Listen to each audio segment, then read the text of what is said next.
Selamat pagi buat kita semua. Kita mengucap syukur kepada Tuhan Yesus, Bapa kita, karena pagi ini kita bangun dalam keadaan sehat, badan kita terasa segar. Terima kasih ya Bapa, berkat kesehatan-Mu pada hari ini begitu luar biasa kepada kehidupan kami. Dan biarlah Bapa, nama-Mu dipermuliakan hari ini sampai selama-lamanya. Amin. Kita akan baca firman Tuhan kembali dan kita berdoa. Bapa di sorga, terima kasih Bapa untuk pagi ini Engkau bangunkan kami dalam keadaan sehat, badan kami terasa segar. Sebentar lagi kami akan membaca firman-Mu Bapa. Ajari kami supaya kami mengerti akan firman-Mu, dan biarlah hanya nama-Mu yang selalu kami permuliakan dan kami selalu menyenangkan hati-Mu. Bapa di sorga, terpujilah nama-Mu hari ini sampai selama-lamanya. Dosa kami yang banyak Engkau hapuskan ya Bapa. Sempurnakan doa kami di dalam nama Tuhan Yesus, Juru Selamat dan Penebus kami. Amin. Silakan kalian nonton di video yang lalu yang di part 156, judulnya Yesus adalah terang dunia ya. Kemudian sekarang kita akan masuk ke part 157. Di sini dikatakan ayatnya Yohanes 8 ayat 21 sampai 29. Yesus bukan dari dunia ini. Maka Yesus berkata pula kepada orang banyak, "Aku akan pergi dan kamu akan mencari aku, tetapi kamu akan mati dalam dosamu. Ke tempat aku pergi tidak mungkin kamu datang." Maka kata orang-orang Yahudi itu, "Apakah ia mau bunuh diri? Dan karena itu dikatakannya, ke tempat aku pergi tidak mungkin kamu datang."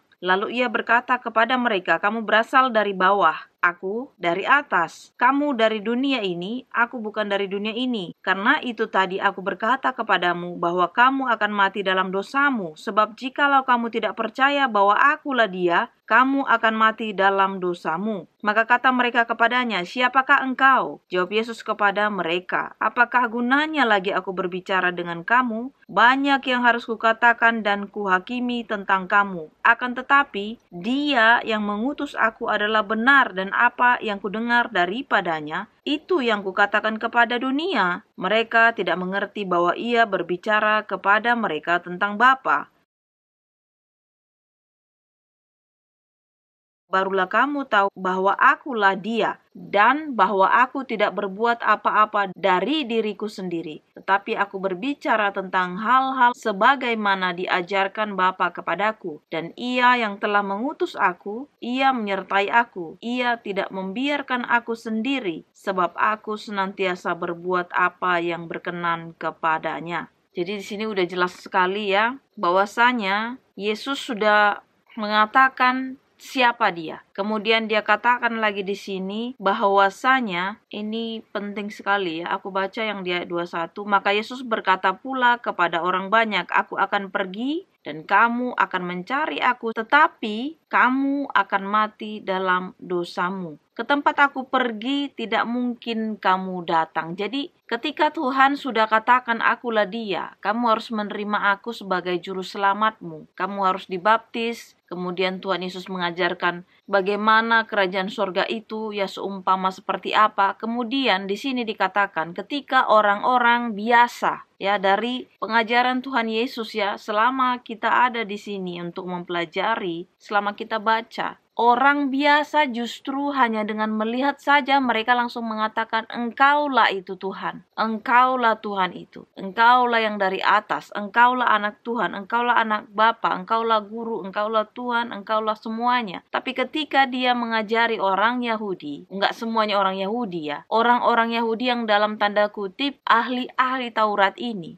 yang dikatakan mereka itu udah ahli, tapi berkali-kali justru mereka itu kayak bebal luar biasa, kayak mereka itu nggak tahu informasi gitu. Justru mereka lebih bertanya, bahkan mereka itu jadi seperti kayak mengolok-olok Tuhan. Bahkan kadang-kadang mereka seperti mau mencelakai Tuhan, padahal udah jelas-jelas dia melihat keajaiban. Bagaimana Yesus menyembuhkan orang sakit, bagaimana Yesus membuat segala mujizat ya. Dan si Nikodemus sendiri pun sampai dia datang ya, itu kan salah satu dari orang-orang Farisi ya. Dan dia datang kepada Yesus malam hari, dia bertanya jawab kepada Yesus. Dan dia mengakui bahwa Yesus itu adalah Tuhan dan Juru Selamat yang datang. Dan dia udah katakan, kalau enggak dari atas, enggak dari Bapa, kamu pasti enggak bisa melakukan, katanya. Jadi Nikodemus sendiri sudah katakan bahwasanya Yesus itu adalah utusan, adalah jelmaan dari Tuhan itu sendiri. Nah, ketika di situ juga kan di video yang lalu-lalu itu kalian coba lihat di situ bagaimana Nikodemus juga membela Yesus ketika dia mau ditangkap oleh orang-orang Farisi ya. Dia bilang gini, apakah kita main tangkap-tangkap saja sebelum kita mendengar jawaban dari orang yang akan kita persalahkan. Nah, di sini juga orang-orang yang di jamaah Tuhan benar-benar itu berbeda ya dari orang lain. Ketika Tuhan Yesus mengatakan hal tersebut kepada orang-orang karena dia masih mempunyai waktu. Ini banyak lalat loh sekarang kalau udah agak panas kayak gini. Jadi ketika orang-orang banyak diajari Tuhan ya, dikasih tahu ya, ini orang biasa ya, mereka menerima, mereka lebih cepat terbuka hatinya. Tetapi ketika Tuhan Yesus berbicara kepada orang-orang Farisi yang katanya ahli itu, yang katanya orang pintar itu, justru sepertinya kayak ngomong sama, bisa jadi seperti aku bilang sama orang bebal yang bebal-bebal. Tapi beginilah seperti aku katakan, sebenarnya mereka itu sebagian itu sebenarnya bukan sebagian lagi, bahkan semua orang itu rata-rata sebenarnya sudah tahu. Karena ketika waktu Yesus mau menyembuhkan orang yang tangannya sebelah di hari Sabat, mereka bilang gini, ayo kita intip kalau nanti Yesus menyembuhkan tangan orang itu pada hari Sabat, kita akan mempersalahkan dia. Artinya mereka kan udah tahu berarti Yesus itu punya kuasa. Tetapi kenapa mereka malah mau mempersalahkan kuasa Yesus itu yang untuk mau membantu orang, mau menyembuhkan orang, malah itu mau dia putarbalikan supaya itu kesalahannya karena hari Sabat. Mereka nggak menyadari di dalam kitab itu kan sudah diajarkan bahwasanya Tuhan Yesus Juru Selamat akan datang untuk menyelamatkan umat manusia. Ketika itu dia sudah katakan, artinya dia kan sudah tahu harusnya ini orang, maksudnya Yesus ini kan pasti berbeda dengan manusia yang lain karena dia bisa menyembuhkan. Artinya juga sebenarnya dia sudah harus, apakah benar ini kan boleh dipertanyakan. Dia juga boleh meminta mujizat. Karena Tuhan Yesus itu ketika kita mengatakan, bertanya, meminta, dia jawab. Dia nggak mau menyembunyikan itu kalau memang kita benar-benar mencari dia. Jadi orang Farisi ini justru di situ bukannya malah menerima atau menyambut Yesus, tetapi mereka malah mempersalahkan. Kalau mau kita rimang-rimangi ya, atau kita pikirkan secara dalam, orang-orang Farisi ini sebenarnya mereka itu sudah dikatakan di sini bahwasanya orang-orang itu yang akan menyalibkan Tuhan Yesus. Jadi memang terbukti kan kalau orang-orang itu yang mau menyalibkan Yesus itu selalu bertentangan dengan Tuhan Yesus. Padahal mereka itu udah yang pakarnya ibaratnya. Harusnya pakarnya itu pakar yang firman yang berasal dari atas sebenarnya yang mereka pelajari. Tetapi mereka malah mendinai semuanya itu. Dan ketika Yesus bilang di sini juga lagi, di ayat 23 ini penting juga. Lalu ia berkata kepada mereka, kamu berasal dari bawah, aku berasal dari atas. Kamu dari dunia ini, aku bukan dari dunia ini. Karena itu tadi aku berkata kepadamu, bahwa kamu akan mati dalam dosamu, sebab jikalau kamu tidak percaya bahwa akulah dia, kamu akan mati dalam dosamu. Kemudian di ayat 25, maka kata mereka kepadanya, siapakah engkau? Jawab Yesus kepada mereka, apakah gunanya lagi aku berbicara dengan kamu? Banyak yang harus kukatakan dan kuhakimi tentang kamu. Akan tetapi dia yang mengutus aku adalah benar, dan apa yang kudengar daripadanya itu yang kukatakan kepada dunia.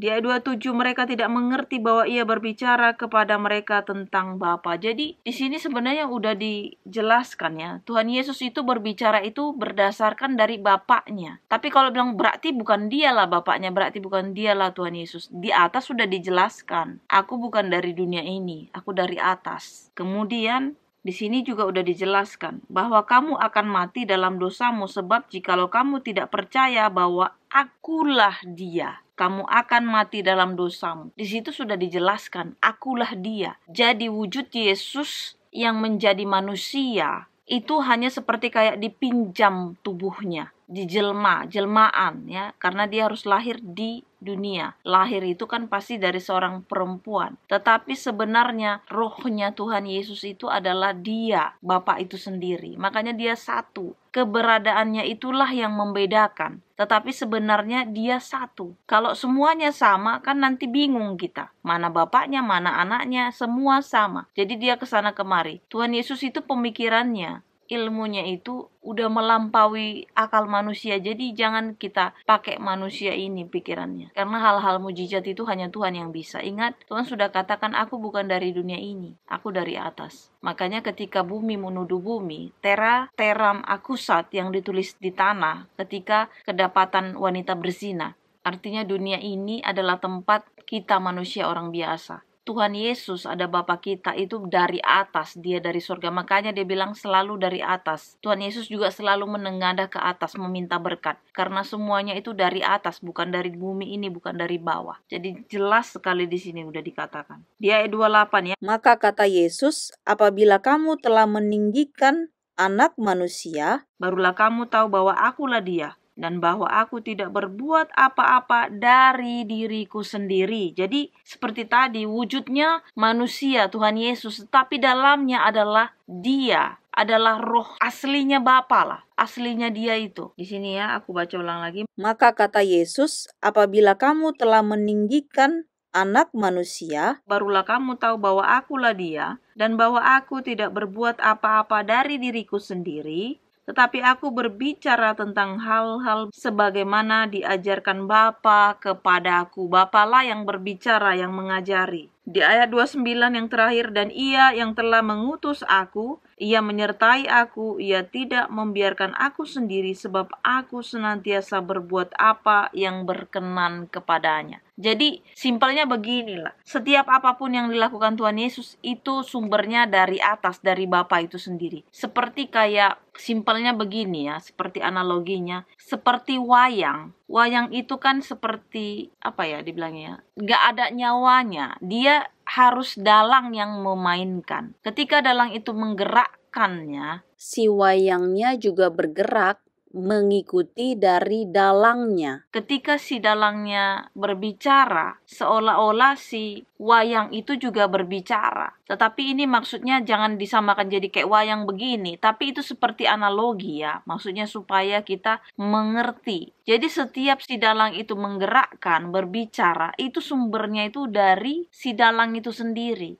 Jadi medium yang digunakan itu ya wayang. Tubuh Yesus itu adalah medium bagaimana jelmaannya. Ya nggak mungkin lah pakai roh. Nanti kan kita kabur. Kan kita takut kalau yang langsung Roh Kudus itu datang. Bergerak sendiri kemana-mana. Jadi ketika wayang itu digerakkan, itu kan semuanya dari Bapa itu sendiri. Jadi Yesus itu adalah wujud yang kita lihat secara manusia. Kalau Tuhan Yesus, kalau roh Tuhan itu datang, seperti roh yang, ya roh itu kan seperti kita bilang itu kalau secara manusia kayak like a ghost gitu. Jadi dia bisa terbang, dia bisa seperti kayak Harry Potter aja, bisa, pokoknya bisa terbang, bisa hilang, bisa. Kita pasti takut secara manusia. Makanya Bapa itu tuh mengirimkan anaknya yang tunggal itu supaya dia sama. Dan satu hal seperti aku bilang, kita bisa melihat Yesus, bahkan bisa memegang jubahnya. Kenapa? Karena dia sudah ibaratnya dimasukkan ke dalam manusia itu sendiri. 100%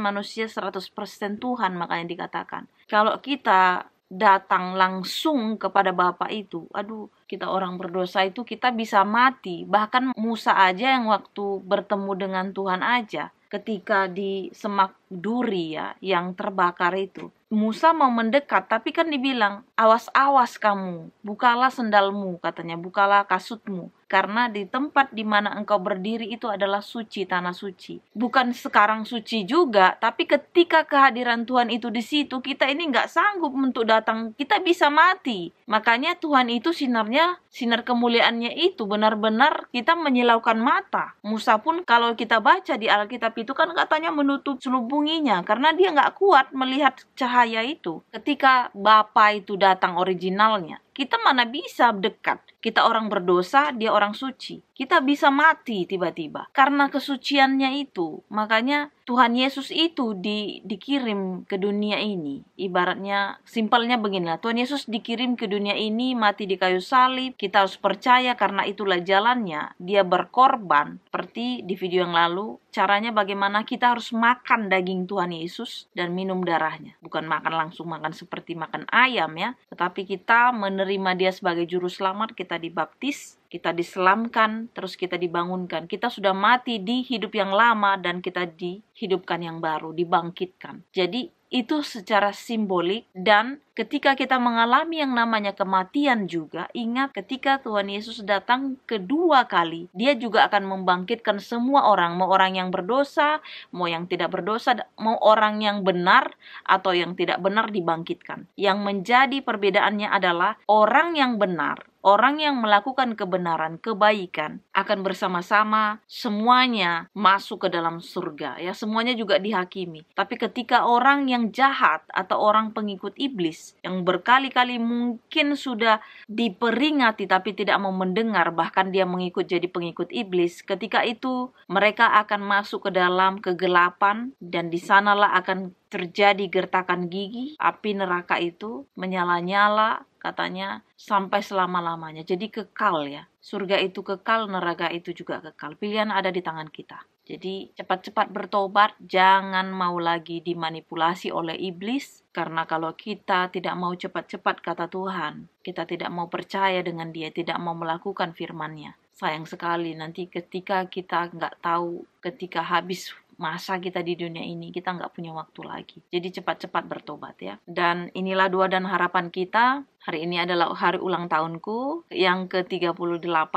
Jadi aku bersyukur kepada Tuhan juga karena penyertaannya luar biasa kepada hidupku. Kalau mau dihitung satu-satu berkat Tuhan itu nggak bisa terhitung ya. Makanya aku hanya mewujudkan dalam setiap hari bagaimana kasih Tuhan itu nggak berkesudahan dengan aku membaca firman-Nya, melakukan firman-Nya, menintrospeksi diriku ya. Jadi aku lebih baik, nggak lebih sensitif lagi, nggak lebih cepat marah-marah lagi, tetapi lebih berpengharapan, lebih mencintai Tuhan Yesus, lebih mencintai firman-firman-Nya dan melakukannya pastinya. Karena ingat, firman Tuhan Yesus itu bukan hanya dibaca aja, bukan hanya dimengerti saja, tetapi harus dipraktekkan. Jadi ada di belakang-belakangnya. Ketika kita menerima Dia sebagai juru selamat, di belakangnya harus diikuti. Jangan ketika mulut kita mengatakan aku terima Dia sebagai juru selamat, kita dibaptis, tapi hanya sebatas perkataan. Itu salah itu. Bukan itu anak Tuhan. Tapi semuanya kita harus lakukan. Baik dari ucapan dan perkataan harus sinkron, harus sama. Jangan bertentangan. Inilah doa dan harapan kita berdoa. Bapa di sorga, terima kasih Bapa untuk hari ini. Terima kasih atas perkenanan-Mu Bapa untuk mau hadir Bapa. Di dalam kebaktian kami, di dalam firman-Mu Bapa adalah hidup. Sehingga kami merasakan kedamaian, merasakan sukacita. Bapa di sorga, hari ini Bapa, firman-Mu kembali lagi mengingatkan kami supaya kami menerima Engkau sebagai juru selamat pribadi kami. Dan kami melakukan firman-Mu. Bapa, hari ini juga anak-Mu mengucap syukur untuk usia yang bertambah 38 tahun. Terima kasih Bapa atas penyertaan-Mu, terutama untuk kesehatanku Bapa. Engkaulah Tuhan, Engkaulah Raja, Engkaulah Tabib Bapa. Engkaulah penyembuh, Engkaulah Bapa segala-galanya di dalam hidup kami. Bapa, biarlah di usia yang bertambah ini, anak-Mu ini semakin bijaksana, semakin bertumbuh, berakar dan berbuah. Dan semakin juga menjadi berkat buat orang-orang di sekitarku dimanapun aku berada. Bapa di sorga, hapuskan segala dosa dan pelanggaran kami supaya kiranya semua berkat yang akan Engkau kirimkan kepada kami tidak terhalang oleh karena dosa-dosa tersebut. Bapa di sorga, anak-Mu berdoa untuk orang-orang di luar sana, siapapun mereka Bapa yang menonton video ini. Kiranya Engkau sembuhkan jika mereka sakit. Engkau berikan pekerjaan jika mereka sedang mencari pekerjaan Bapa. Engkau berikan Bapa kekuatan, kemampuan supaya mereka yang bergumul untuk memaafkan dirinya sendiri, memaafkan orang lain, keluarga, teman, dan siapapun Bapa yang menyakiti hati mereka. Bapa di sorga, kiranya kasih-Mu Bapa selalu menaungi kami senantiasa hari ini sampai selama-lamanya. Terima kasih Bapa yang baik, terima kasih Bapa. Terpujilah nama-Mu Bapa hari ini sampai selama-lamanya. Di dalam nama Tuhan Yesus Juru Selamat dan Penebus kami. Amin. Terima kasih sudah menonton video ini. Jangan lupa di like, subscribe, dan di share. Kalau kalian punya komen, silakan di komen. Tuhan Yesus memberkati. Amin.